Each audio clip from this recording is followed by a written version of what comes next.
This special basement was a haven to many, and over here you'll see from the United Nations the beautiful image of Mother Teresa and Diana. They died only a few days apart 25 years ago. And somebody, a very famous person, came into our home named Chen, and he painted that for me and said, one day you will go to Croatia to help the people.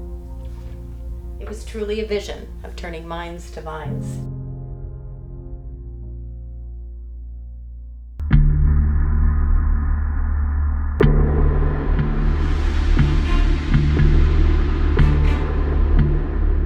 Today, an estimated 60 million landmines lie in deadly weight in the soil of 60 countries across the world. Alongside the grotesque, lethal damage they incur in live conflict, landmines become even more immoral when they are left in war-torn lands long after the end of the conflicts that put them there. This has devastating effects on the innocent people of local populations, costing them lives and limbs, and rendering potentially productive land too hazardous to cultivate.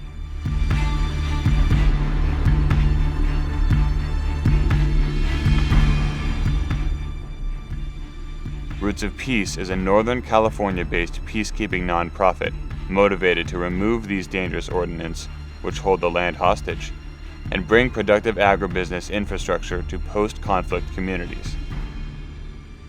Roots of Peace began on September 21st, 1997. It was 3 weeks following the tragic death of the late Princess Diana, who catapulted the issue of landmines to the forefront of the international agenda prior to her tragic death. The last year of her life, she walked the minefields of both Angola and Bosnia-Herzegovina.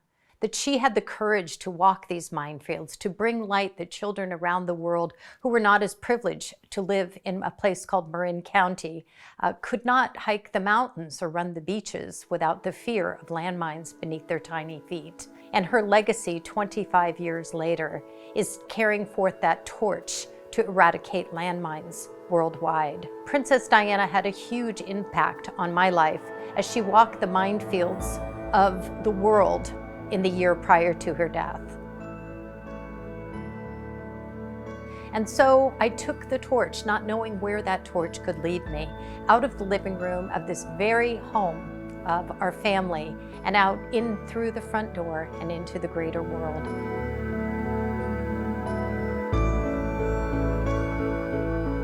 Following Diana's tragic death, Kuhn, previously a CNN correspondent specializing in the Soviet Union, pledged to take up the princess's mission of eradicating the scourge of landmines worldwide.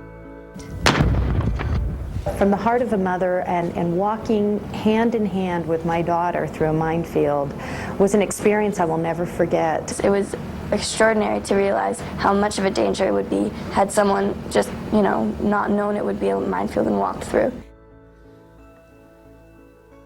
Welcome to the basement of our Kuhn family home.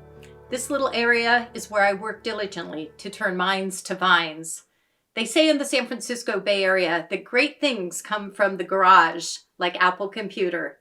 I say great things come from the basement of a mother's home. Roots of Peace began here. I would come each morning at 5 o'clock and work on projects, anything I could to inspire me to plant the roots of peace. This means so much to me. 25 years later, we live in a world that has changed greatly for the past quarter of a century. But most of all, we're overcoming these obstacles, and together we are planting the roots of peace on Earth.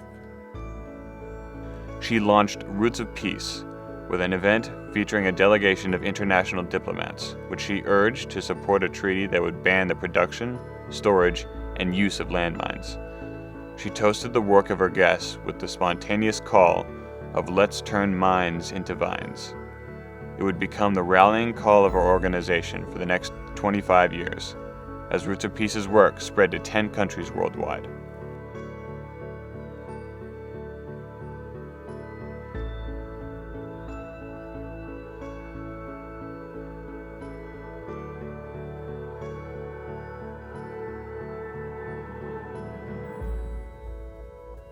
The first field, which was in Dragalic, Croatia, We began only with the demining, and as we went back to see the fruits of our labor, the success, we realized that many of these vineyards were fallow, that nobody had replanted them. Because due to war, they lost the transfer of knowledge from grandfather to father to son on how to farm their fields. So they lay fallow and empty. So Roots of Peace really came in strong at that point and realized not only were we advocates of the importance of removing these landmines, but our role came in the strongest possible way of training the farmers to grow high-value crops. And then as we learned, they needed access to international markets, not only being able to walk their fields once the mines are removed, but to cultivate peace through agriculture. The children of Dragalic, they painted this for me in Croatia. You know, a mother turning mines to vines and helping the children. Over the last quarter of a century, Roots of Peace has implemented its Mines to Vines vision in 10 countries worldwide, facilitating the removal of over 100,000 landmines and unexploded ordnance. Their agribusiness infrastructure program has impacted over 1 million farmers and families around the world. Roots of Peace assists local farmers and merchants in each step of the process, from planting crops to storing and packaging yielded crops, to locating buyers in both local and international markets. The biggest challenge in the early days was being a mother of 4 children. I had a 2-year-old and 3 teenagers. The oldest was just learning to drive at 14 years old. And it was the balance of being a mother to these 4 young children and also wanting to reach out to be a mother to the children of the world. And the other challenge was money, quite frankly. You know, to turn your ideas into reality, you need funds. And when you're starting a new nonprofit, humanitarian nonprofit, I had to be humble. I had to work in the basement of my home.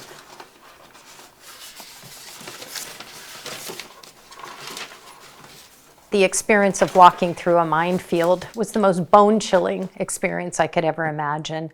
And I was able to take that authenticity back to Marin County, to the greater San Francisco Bay Area, and speak about the atrocities of landmines, to say from a personal experience how important this was to the building of communities, the agricultural redevelopment of a nation, of a country, in order to have sustainability, peace through agriculture. These are my files of news stories over the years. This is my husband, Gary, doing push-ups in Afghanistan. The date was August 8th, 2004, planting peace. And these were the early days of Roots of Peace, where he had the courage to walk these former minefields, to tell the story of turning mines to vines. This is a time when women could not go into Afghanistan, and Gary, as a man, had to earn the trust of the Afghan farmers, primarily men.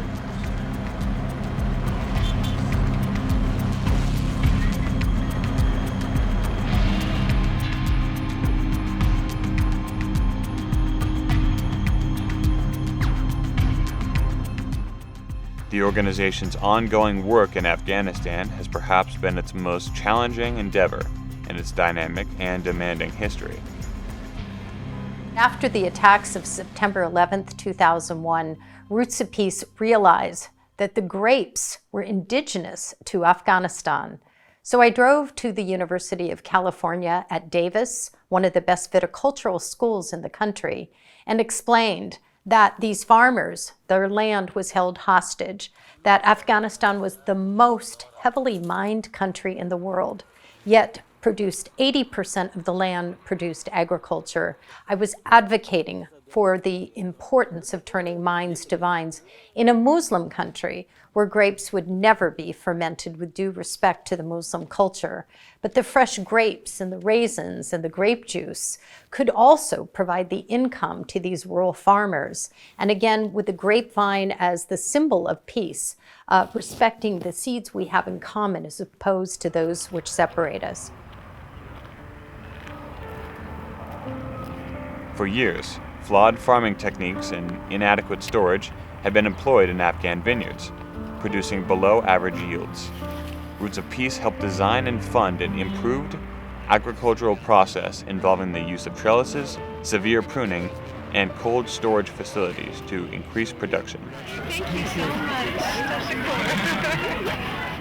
We see the introduction of the trellis vines, lifting the vine. You prune the vine, you double the yield.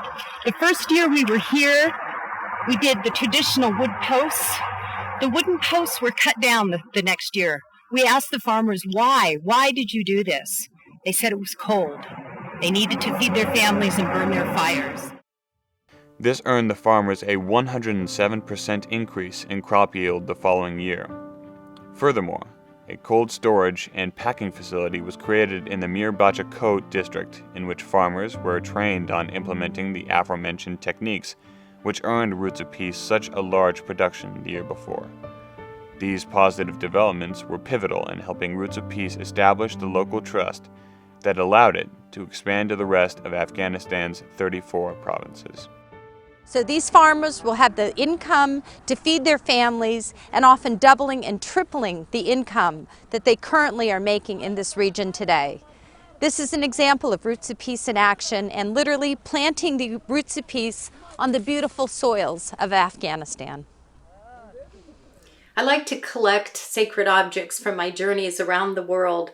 This one is so very special to me. It's a story that was told in Shakadara, in the Shamali Plains north of Kabul. It is hand-carved by the hands of the Afghan men in Mir Bacha Kot. They said to us, "Mrs. Kuhn, thank you for bringing your Roots of Peace to our village. For this American eagle expresses our gratitude to the American people, and most especially to Roots of Peace for turning mines to vines in our homeland."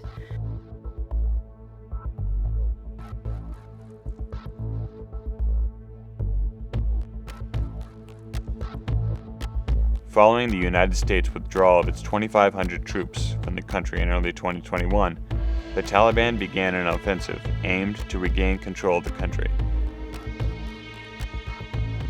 Coincidentally, I had invited my entire staff of Afghans and their families to come to our home to celebrate their tradition.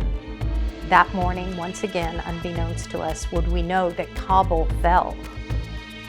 And when our entire staff walked down our hill back into the reality that their country had fallen, it was, I'm sure, one of the most saddest days in their life.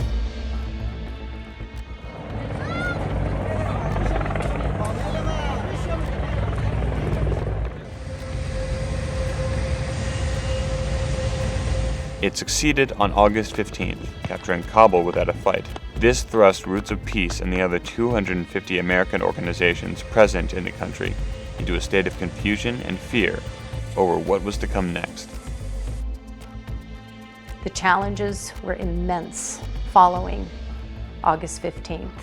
There was chaos, and it was a defining moment whether we continue our work with Roots of Peace or give up.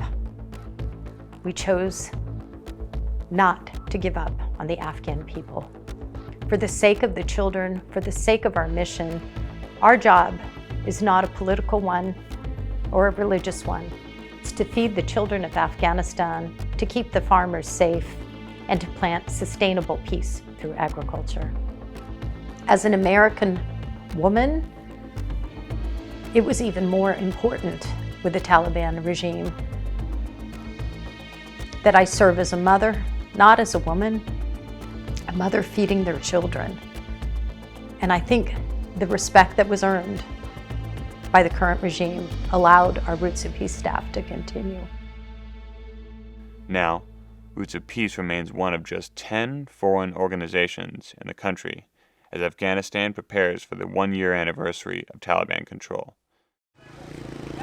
Many young men do not have jobs in Afghanistan, and we empower these young men and women with shovels, not guns, and to me, that is the way out of this terror that we are seeing in not only Afghanistan, but our world today.